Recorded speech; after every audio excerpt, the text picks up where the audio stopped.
Forgive the delay. We have visited every region and confirmed the presence of Ascians throughout the realm. Lest a grave predicament be made to seem hopeless, it should be noted that they are of inferior rank.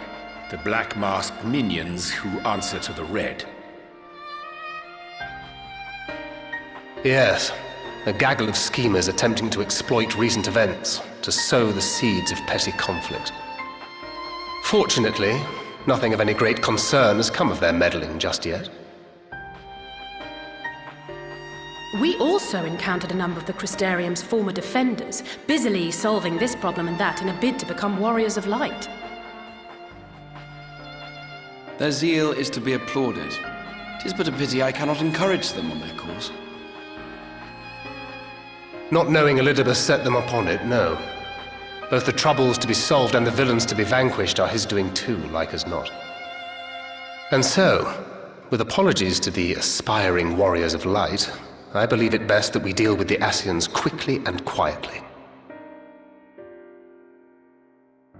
I quite agree. But tell us, what news from the source? How fare our bodies?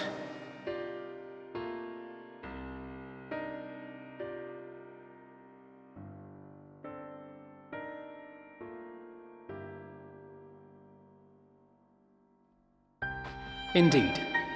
Heartening though it is to know we can stay a while longer, returning home must remain our priority.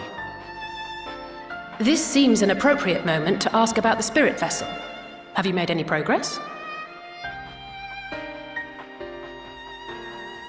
We have, as it happens. One moment.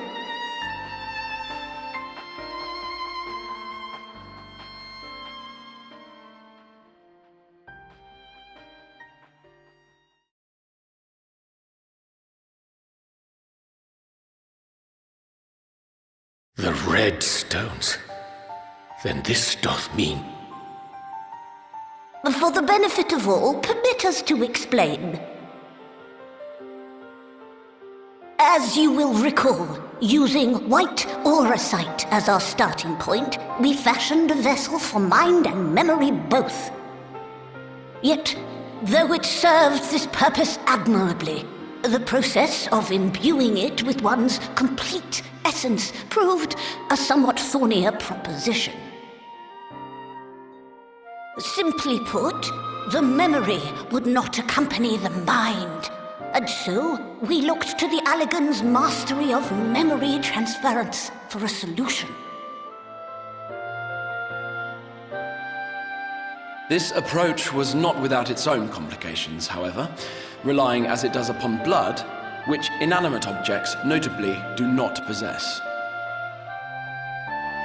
We duly explored methods of suffusing the vessel with drops of the aforementioned.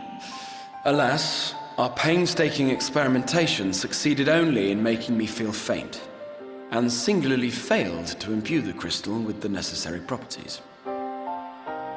It was then that an idea occurred to me, namely that we might fuse the vessel not with normal blood, but with my crystallized essence.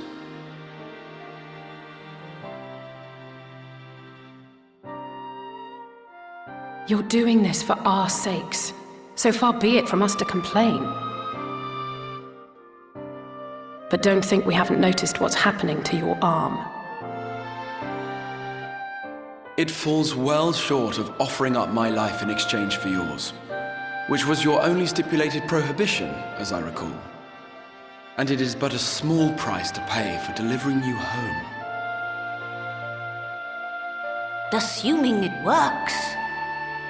We shall soon know if this grisly addition will serve as a suitable conduit for the subject's memory. Though not soon enough to warrant your waiting. The test is like to take a while. Let us be off then. We have Ascians to attend to, among other things. Forgive me, but I count 6 vessels, and there are only 5 of us. One is for testing purposes.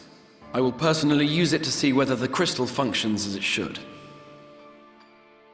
And If it does, wouldn't that mean that your soul could also return to the source?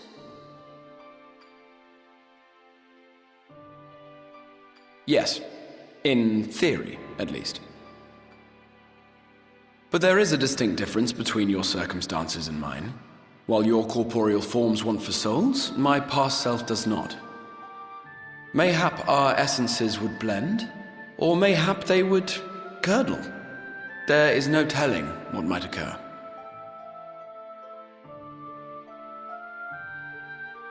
And you'd be willing to take that risk? I would. I see.